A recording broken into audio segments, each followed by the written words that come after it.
Olá! Para todos que são novos neste canal, eu sou a doutora Laíse. Aqui a gente fala sobre exame físico à beira-leito guiado por ultrassom, também conhecido como POCUS. E se você gostar do conteúdo, se inscreva e compartilhe para mais pessoas. Temos conteúdo novo toda semana, então vem comigo! Na sessão de hoje, vamos falar um pouco sobre ultrassom pulmonar. Temos aqui uma ilustração da janela pulmonar em um indivíduo normal. O pulmão, por ser aerado, nos permite apenas ver a pleura ao longo da superfície do tórax. Mas você pode estar se perguntando, em meio a tantas coisas a aprender, por que ultrassom pulmonar? Ora, este é fácil. O ultrassom pulmonar é rápido, portátil, te fornece informação em tempo real, diferentemente do raio-x, que a depender da situação demora e não agrega, é seguro, fácil de aprender e mais sensível que o seu estetoscópio e o raio-x juntos, principalmente nas patologias mais comuns de pacientes críticos e ambulatoriais. Sim, é bem mais sensível e eu vou te provar com argumentos. Vamos ver a seguir algumas publicações icônicas, alguns clássicos do ultrassom pulmonar. E o primeiro clássico foi publicado por ninguém menos do que o guru do ultrassom, Daniel Lichtenstein, em 98. Neste artigo, ele demonstra como o artefato ultrassonográfico chamado cauda de cometa auxilia na diferenciação do edema pulmonar da doença pulmonar obstrutiva crônica, ou DPOC. E para quem não é familiarizado com este artefato, esta aqui é a imagem clássica de um artefato em cauda de cometa, caracterizado por linhas verticais e hiperecoicas originadas da pleura. Mas este foi apenas o começo. Em 2008, Lichtenstein introduz o protocolo Blue, um acrônimo em inglês para ultrassom pulmonar à beira-leito na emergência, destinado à avaliação de pacientes com dispneia aguda.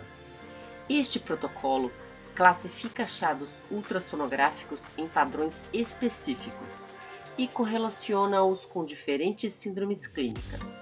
Por exemplo, um paciente com insuficiência respiratória e padrão normal ao ultrassom tem diagnósticos diferenciais DPOC, asma grave ou TEP. Já o pulmão com padrão tipo B, repleto de artefatos tipo cauda de cometa, o diagnóstico de edema agudo pulmonar é o mais provável em 92% dos casos.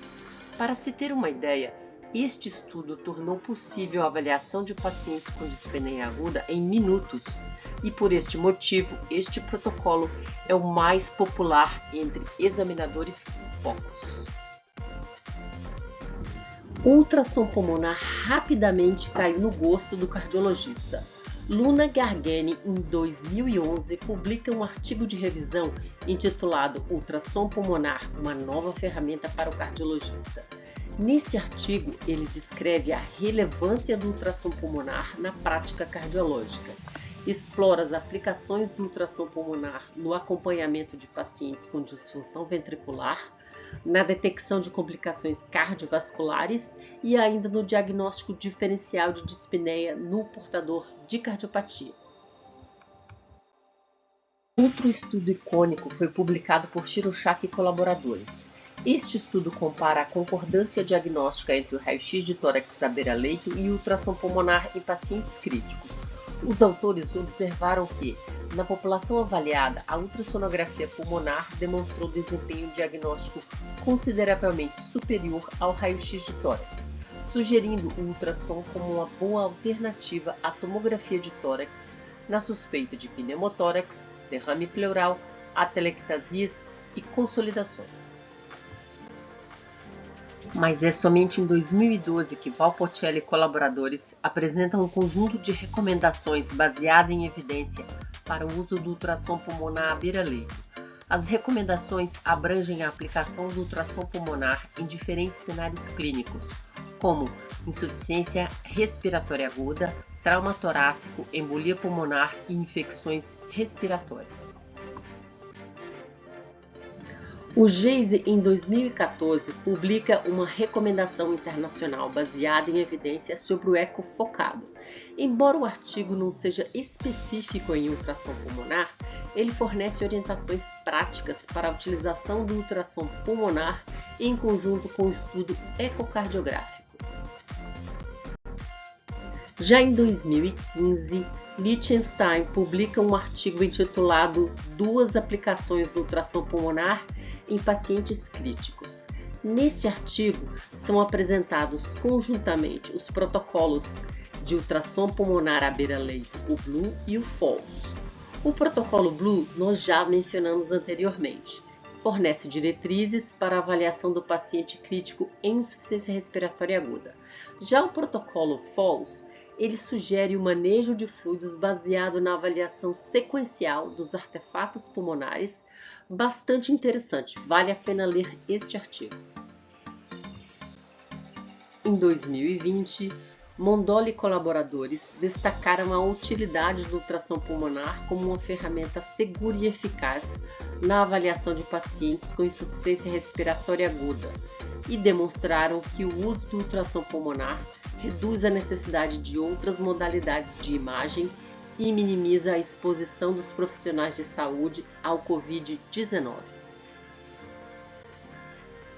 No mesmo ano, de Serafino e colaboradores publica um artigo de revisão com uma postura bem mais racional e comedida quanto à aplicação do ultrassom pulmonar em portadores da Covid-19. Neste artigo, ele ressalta as características dicotômicas do estudo, descreve sobre a sua inespecificidade e discorre sobre as limitações e armadilhas numa era de pandemia. Mas e o papel do ultrassom pulmonar no ambulatório? Em 2022, foi publicado um estudo multicêntrico analisando o papel do ultrassom pulmonar no diagnóstico de pneumonia adquirida na comunidade. Neste artigo foi demonstrado alta sensibilidade e especificidade do método na detecção de consolidações pulmonares, sugerindo a adoção desta modalidade como uma alternativa rápida e confiável ao raio-x de tórax. Como podemos ver, nas últimas décadas, o ultrassom pulmonar tem se mostrado uma ferramenta valiosa para profissionais de saúde, melhorando os resultados clínicos e a eficiência dos cuidados ao paciente na identificação precoce de doenças pulmonares, orientando intervenções terapêuticas e monitorando a evolução do tratamento.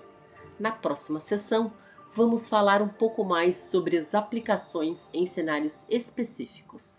Até lá! Espero que tenham gostado do conteúdo e se gostou, deixe o seu like ou seus comentários. E se quer saber mais, mande suas perguntas. Te encontro no próximo vídeo. Até lá!